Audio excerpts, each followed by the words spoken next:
Hello and welcome to episode 69 of the Our Lady of Fatima podcast. I am your host, Terrence M. Stanton, and this is being recorded on Friday, January 14th, 2022. We are continuing and we'll finish up chapter 8, entitled The Cover-Up Collapses, from the book The Secret Still Hidden, an investigation into the Vatican Secretary of State's personal campaign to conceal the words of the Virgin Mary and the Third Secret of Fatima by Christopher A. Ferrara, the wonderful Catholic lawyer and author. Once again, this book is available for free electronic download at the Fatima Center's website, which you can reach at fatima.org, and there are also softcover copies of the book there available for purchase. So let us continue. Another major disclosure. The disclosure of the notebook folio, which the official account had presented as 4 separate sheets of paper for the past 7 years, only added to the mountain of discrepancies and conceded testimony demonstrating the existence of a missing text of the secret. But the debacle did not end with Bertone's presentation of the envelopes and their contents. In another of his many revealing but inadvertent disclosures, Bertone, stressing yet again the new theme of the authentic text that actually existed in the archives, insisted that there was only this folio in the archive of the Holy Office in 1957, when by order of Our Lady and the Bishop of Leiria, Sister Lucia accepted that the secret be brought to Rome from the archives of the Patriarch of Lisbon. The archives of the Patriarch of Lisbon. But the document that concerns us was never in the archives of the Patriarch of Lisbon. It is an undeniable historical fact that in 1957, copies of all Lucia's writings and the envelope containing the secret were personally delivered by Auxiliary Bishop Venancio directly from the chancery in Leiria to the papal nuncio in Lisbon, Monsignor Cento, who took the documents directly to Rome. It was just before departing to make that very delivery that Venancio held Bishop de Silva's sealed outer envelope under the light to see Sister Lucia's envelope and the one-page text inside. So it would appear that the authentic text in the archives of the Patriarch of Lisbon is the same authentic text that actually existed in the Holy Office archives in 2000.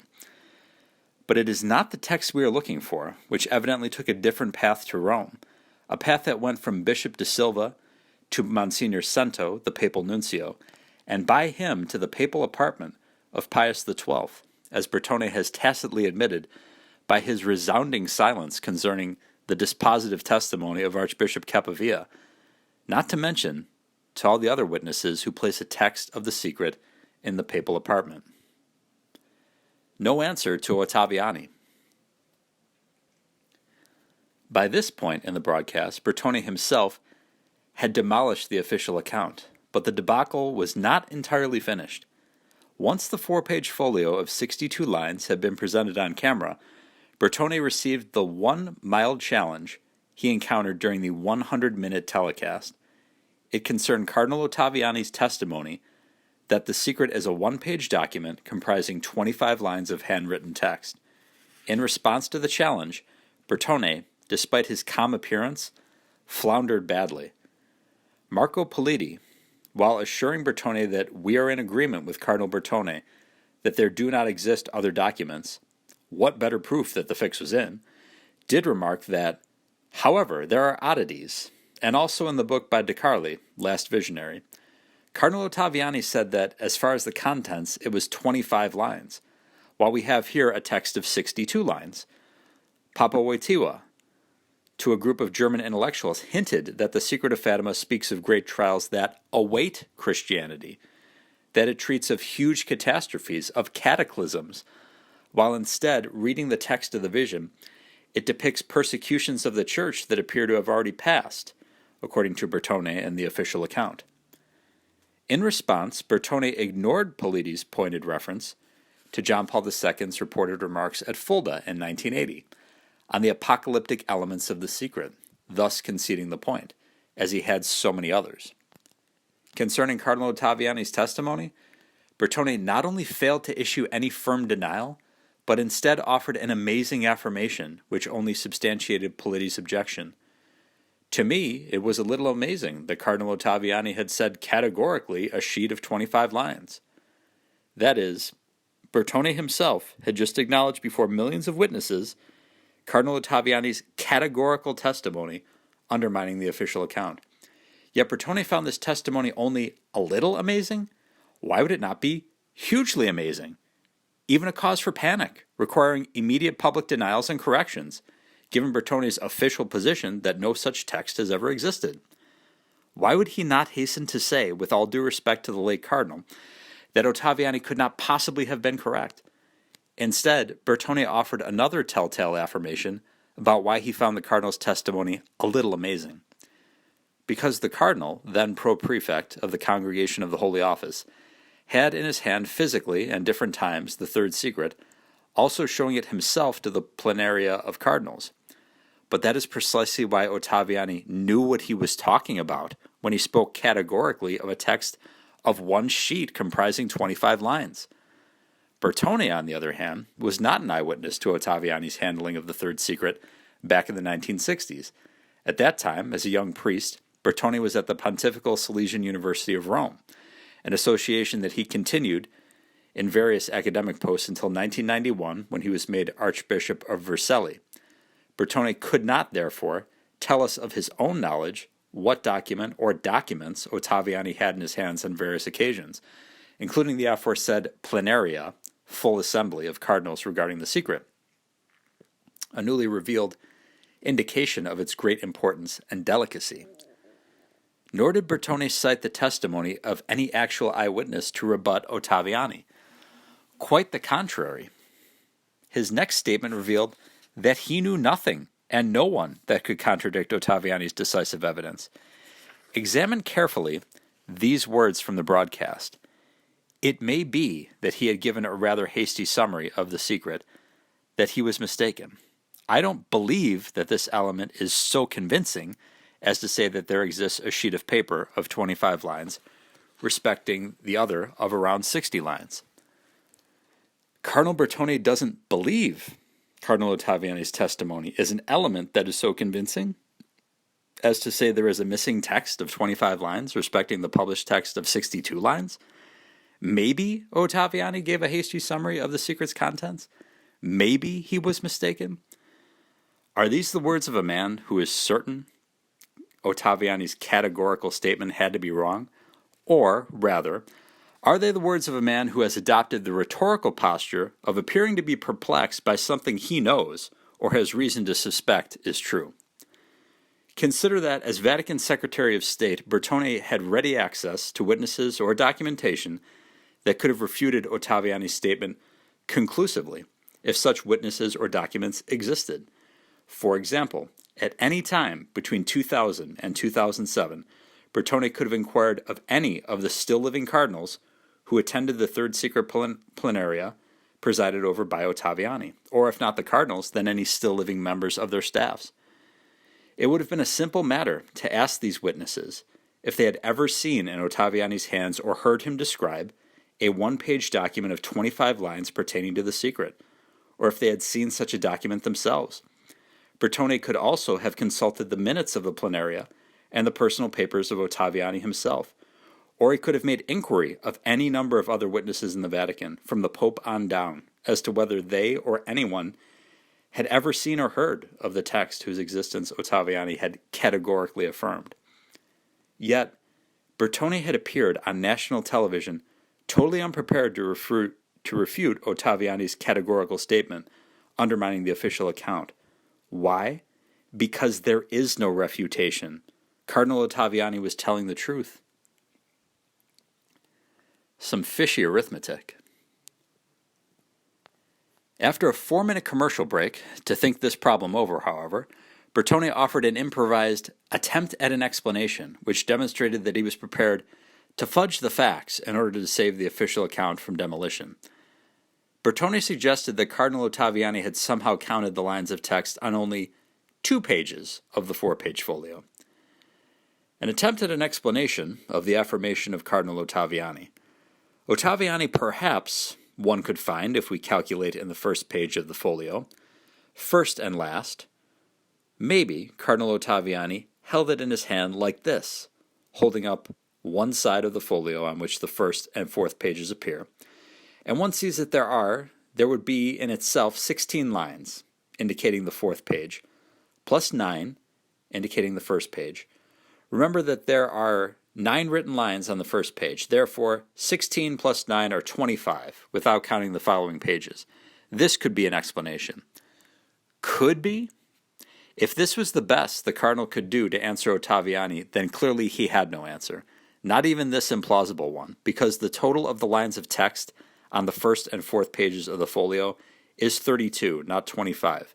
13 on the first page and 19 on the fourth, or 30 lines in total if one excludes the JMJ on the first page and the date line at the end of the fourth page. Now, during the preceding 4-minute break, Bertone had ample time to count the lines on the 2 pages. I did this myself in less than 30 seconds. In which case, he would have discovered immediately that his explanation was untenable. Thus, either the cardinal counted the number of lines and deliberately misstated it on camera, or he never bothered to count them and simply ventured an imprecise guess as if it were a determined fact. In either case, the cardinal showed himself to be a smooth operator, willing to mislead millions of people if it served his purpose. Further, the idea that Cardinal Ottaviani could have overlooked 2 of the vision's 4 pages was so ridiculous as to indicate that Bertone knew quite well Ottaviani was telling the truth and that only some hasty contrivance on camera could obscure this fact. In sum, Bertone addressed the crucial matter of Ottaviani's testimony. It was far more than the oddity Politi had called it, as if he were in no better position to know the truth than the members of the viewing audience, even though he had access to anything and everything that could have refuted Ottaviani's testimony. Yet all Bertone had provided was a patently misleading attempt at an explanation. Only 4 conclusions are possible concerning Bertone's affirmations, all of them unfavorable to the official account. 1. Bertone does not wish to look into the truth of Ottaviani's testimony because he does not wish to learn that it is true, so that he can continue to pretend it is some mysterious element that amazes him a little, but is not so convincing. 2. Bertone knows very well that Cardinal Ottaviani spoke the truth and that the document he categorically identified does indeed exist, in which case Bertone is simply concealing the fact dishonestly. 3. Under the posited broad mental reservation, the document Ottaviani identified, being in Bertone's estimation inauthentic since it speaks of apostasy in the Church, which Bertone excludes a priori, does not exist. Or 4. Under another mental reservation, the text at issue does not exist because it was not in the Holy Office archives, but only in the papal apartment, of which latter text Bertone will not admit to any knowledge until, as we will see in Chapter 10, September 2007. March of the Multiple Versions. Having flubbed the rather meek challenge from Politi, Bertone used the closing minutes of the telecast to continue his attempt to debunk the express order of Our Lady that the secret could only be revealed in 1960. After De Carli pointed out that the connection of the third secret to the year 1960 can present some problems for the interpretation that the secret culminates with the 1981 attempt on John Paul II, Vespa added, "But you, Cardinal, said," when reading aloud on camera the 1960 order on the 2 envelopes, that Our Lady said not before 1960. Ignoring the 2 envelopes he had just produced on camera, Bertone, holding up his hand defensively, replied with his ready explanation that Sister Lucia had invented the date. "Yes, a prescription of the Virgin, but I asked her, is it really the Madonna who ordered that the envelope not be opened before 1960, or was it you who set that date?" And Sister Lucia answered me literally, "It was I who set that date. The Madonna did not want that the secret be known." This is a firm point, even if she, Lucia, decided to write it with the permission of the Madonna, but to deliver it as a secret that could not be published. It was I who thought that 1960 would be a term sufficient to be able to open the envelope. And she said, and I thought that perhaps I would be dead and not be involved in the secret. But I asked her, said Bertone, as if Sister Lucia had only been waiting to abandon a lifetime of testimony upon a single question from the cardinal. Here, complete with alleged literal quotations, Bertone gives his third different version of Sister Lucia's alleged confession, that she had concocted the express order of Our Lady inscribed on the two envelopes. Bertone's alleged question and Sister Lucia's alleged answers had, yet again, been reworded completely. Let us put this third version alongside the two we have already compared. And I'll read from this Table 3 on page 145. Bertone's three versions of Sister Lucia's alleged confession concerning the express order of Our Lady. June 26, 2000. Message, page 29. Bertone, why only after 1960? Was it Our Lady who fixed that date? Lucia, it was not Our Lady. I fixed the date because I had the intuition that before 1960 it would not be understood, but that only later would it be understood. May 10th, 2007.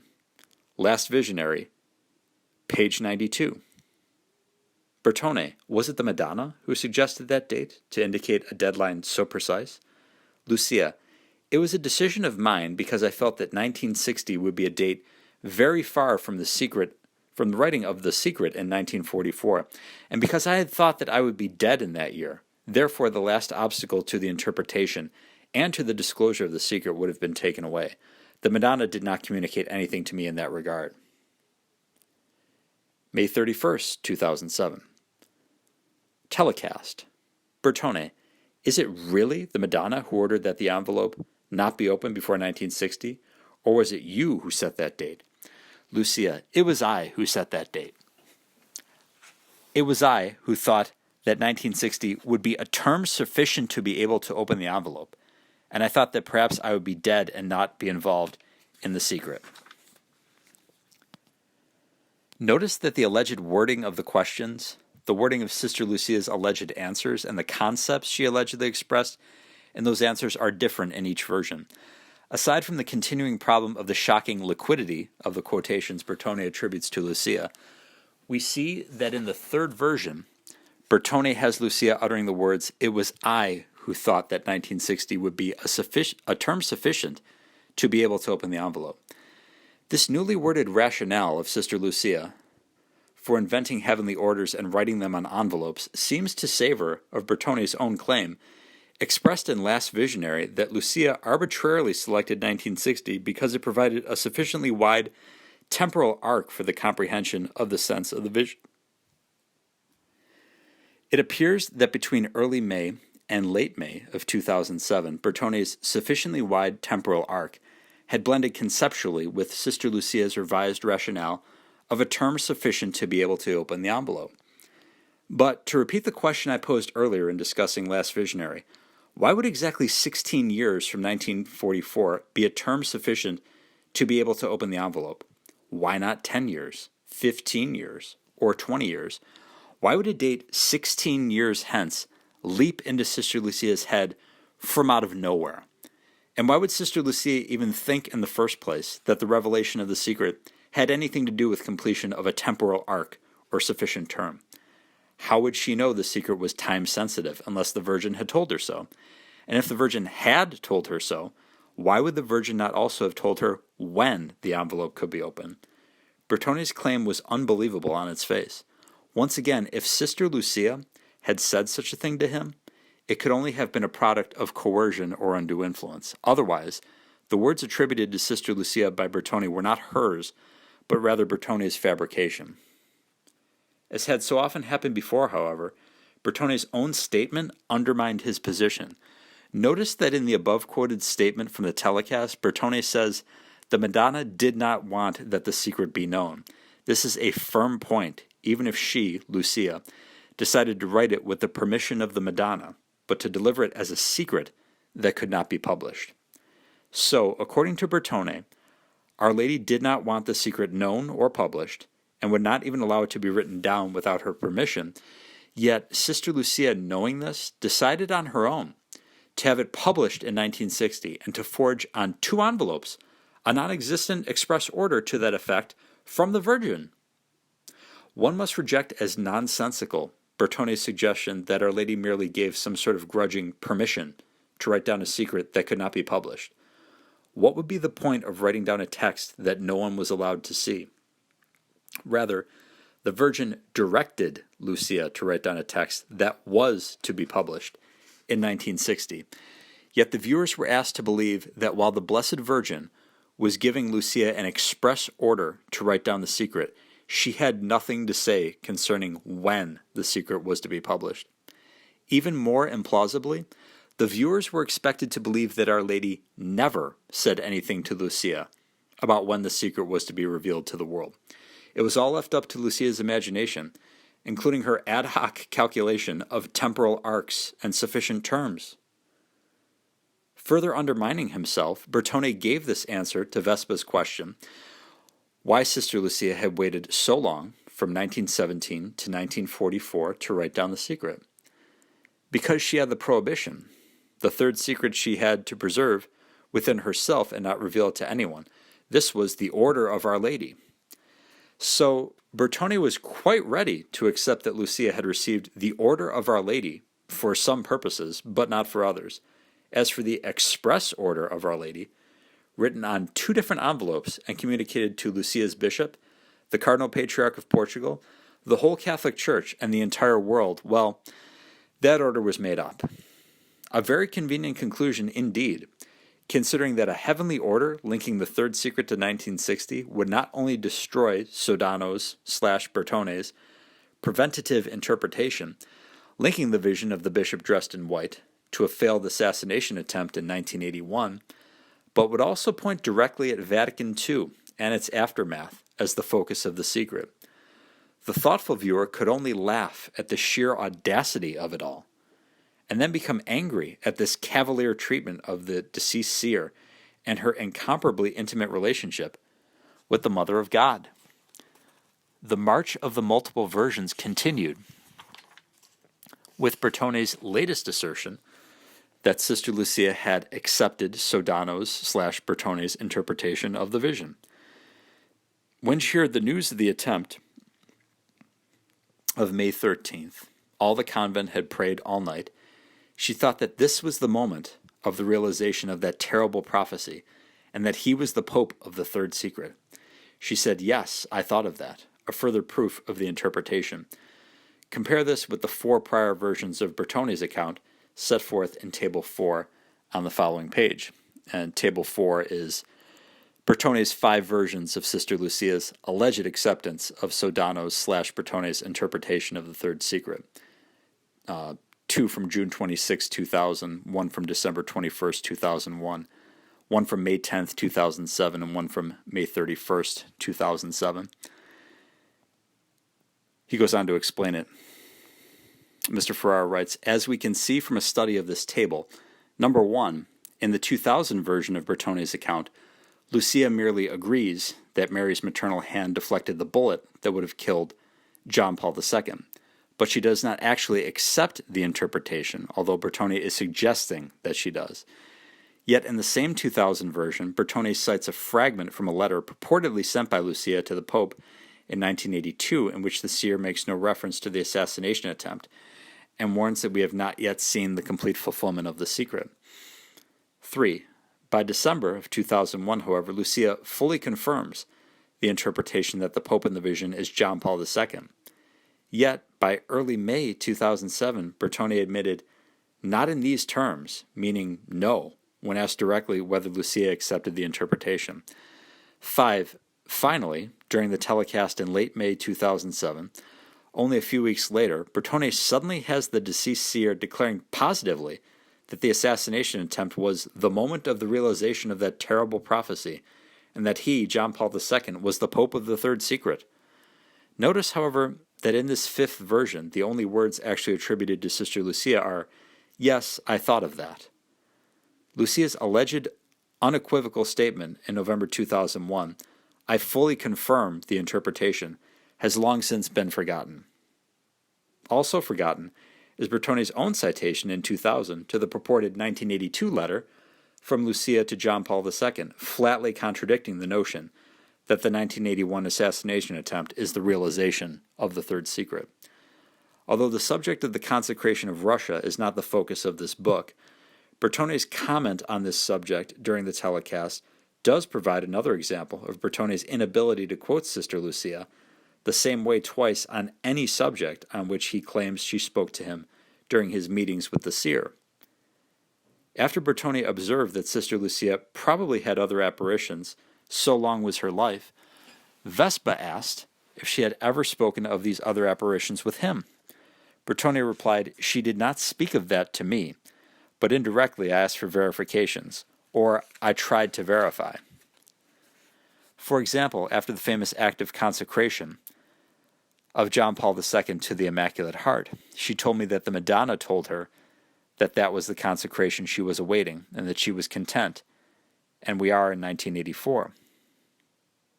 That statement varied dramatically from Bertone's statement in La Repubblica 2 years earlier, in which he said Lucia had a vision in 1984, the last public one of which it has never been spoken, during which the Madonna thanked her for the consecration in his, meaning God's, name. Bertone's latest version of Sister Lucia's alleged about-face on the inadequacy of a consecration of the world departed from the account of his purported interview with the seer on November 17, 2001, during which Lucia is alleged to have stated, "I have already said that the consecration desired by Our Lady was made in 1984 and has been accepted in heaven." There was no claim back in 2001, as Bertone was now claiming on television in 2007, that the Madonna personally told her that that was the consecration she was awaiting, and she was content.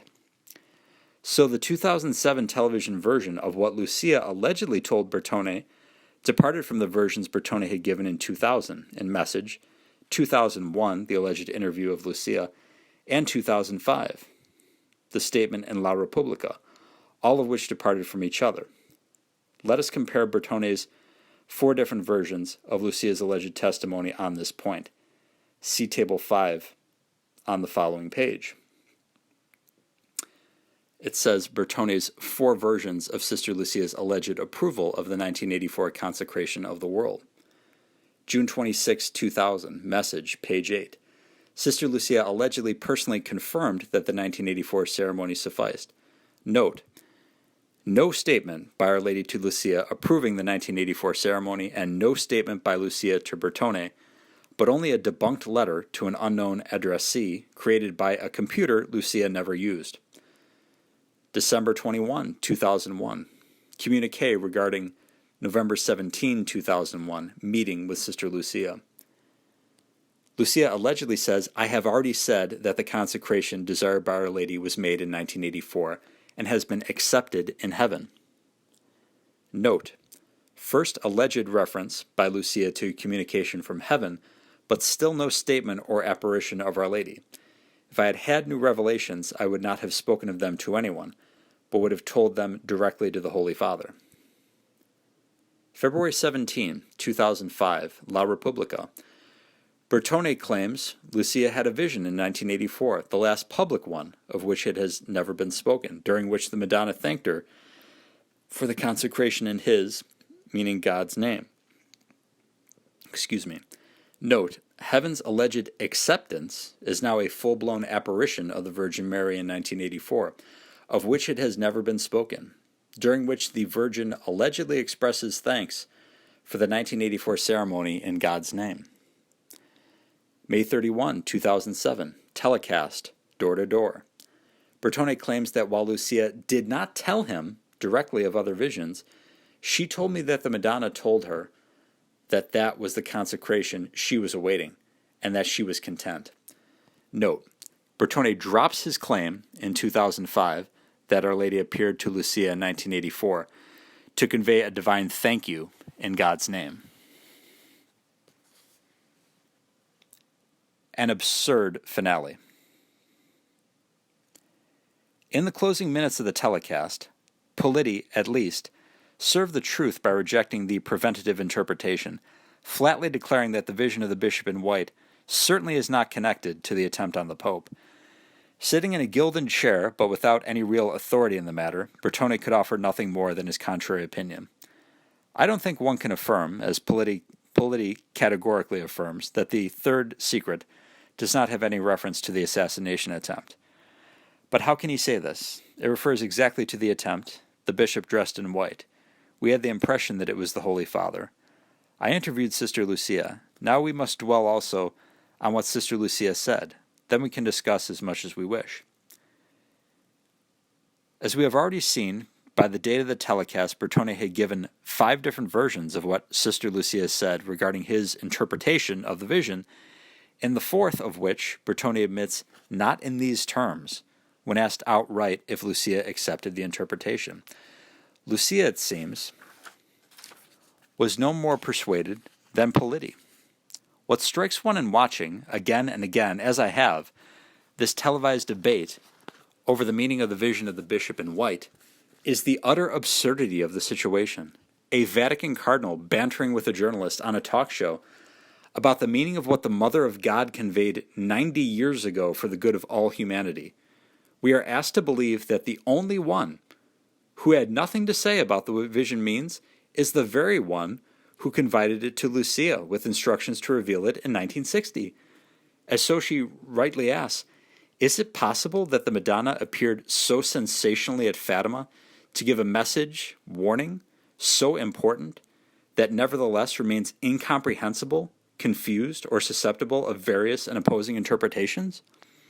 Especially after the Cardinal's performance on Door to Door. Could anyone possessed of his faculties still believe, especially after the Cardinal's performance on Door to Door, that there is no text containing words of the Virgin explaining the vision? A final objection. One final objection must be addressed, an objection encompassing this entire discussion. If Bertone and his collaborators were really engaged in a plan to conceal a text of the third secret containing such terrible prophetic words of the Virgin, would they have executed that plan as clumsily and with as many blunders as these pages have presented? Are we not confronted here with a kind of bumbling honesty as opposed to cunning? The answer is that, on the contrary, Bertone and his collaborators are not bumblers, but highly intelligent men with advanced academic degrees. Yet in this controversy, they were faced with a classic Hobson's choice. Say nothing and run the risk of Sochi and the Fatimists persuading too many of the faithful that there has been a cover-up, with a consequent loss of credibility on the part of the Vatican apparatus, or respond to Sochi and the Fatimists and thereby incur the even graver risks of being evasive, of making public statements demonstrably at variance with known facts, of self-contradiction and further unintended revelations, thereby suffering an even greater loss of credibility. Bertone and company chose the latter course, and the outcome was inevitable. As Scripture says, "He that diggeth the pit shall fall into it." Ecclesiastes 10, verse 8. Embarrassing beyond the Tiber. The Cardinal's performance had been smooth, charming, pleasing to the eye. He was, after all, an ottimo telecronista, a great television commentator, as De Carli had called him during the telecast. But to anyone able to think critically, the performance was, as Sochi put it, embarrassing beyond the Tiber. Embarrassing, that is, throughout the world. For Bertone had refuted nothing, avoided every major issue, and yet had revealed much. First and foremost, the sensational disclosure of the 2 envelopes and the diary folio. That only confirmed what Sochi and the Fatimists had suspected and had already proven independently.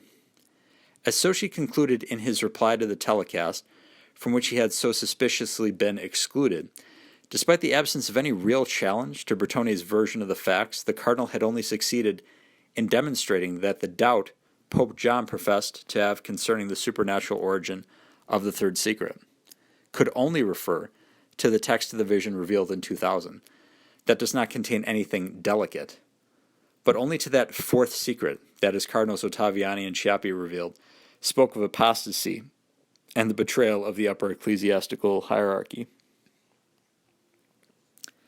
That 4th secret, of which John Paul II in 1982 said that it had not been published because it could be badly interpreted, That fourth secret, of which Cardinal Ratzinger in 1996 said that at the moment certain details could be harmful to the faith. And that fourth secret, one must add, that Cardinal Ratzinger in 1984 described as a warning of dangers threatening the faith and the life of the Christian and therefore of the world, which contains things that correspond to what has been announced in Scripture and has been said again and again in many other Marian apparitions, but is not published, at least for now, to avoid confusing prophecy with sensationalism. And finally, that fourth secret, which prompted the future Pius XII to declare in 1931, in words very similar to Ratzinger's in 1984, "I am worried by the Blessed Virgin's message to little Lucia of Fatima. This persistence of Mary about the dangers which menace the Church is a divine warning against the suicide of altering the faith in her liturgy, her theology, and her soul." Thus far, Bertone's every effort to answer Soci had only dug a deeper pit for him and the other defenders of the official account. Just as Soci had said in defense of himself, Bertone had offered the proof that I am right, that there is indeed a missing text to the secret. And that text, as Soci puts it, remains well hidden. With the dramatic collapse of the cover-up on live television, Bertone and his collaborators found themselves in a desperate position. Soon, they would launch further attempts to rescue the official account from the damage they themselves had inflicted upon it.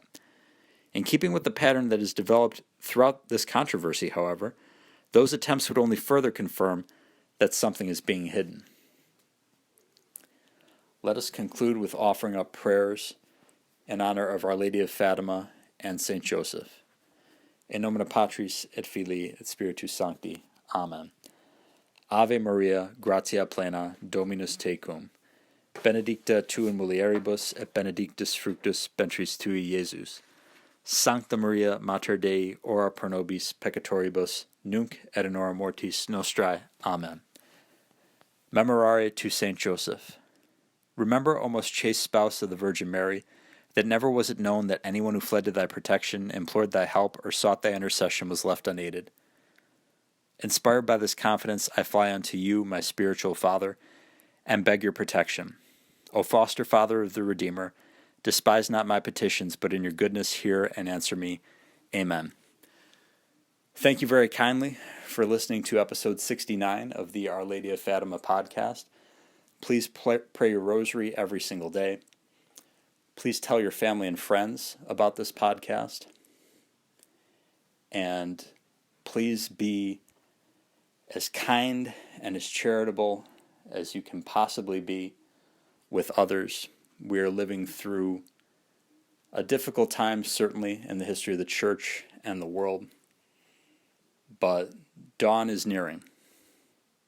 And one day, hopefully very soon, the consecration, as the Blessed Mother requested formally in 1929, will take place, and the Pope and all the bishops of the world will consecrate Russia to the Blessed Mother's Immaculate Heart. And we will have the conversion of Russia to the one true faith. We will have peace in the world. I believe we are going to see miracles soon, my friends. Goodbye, and God love you.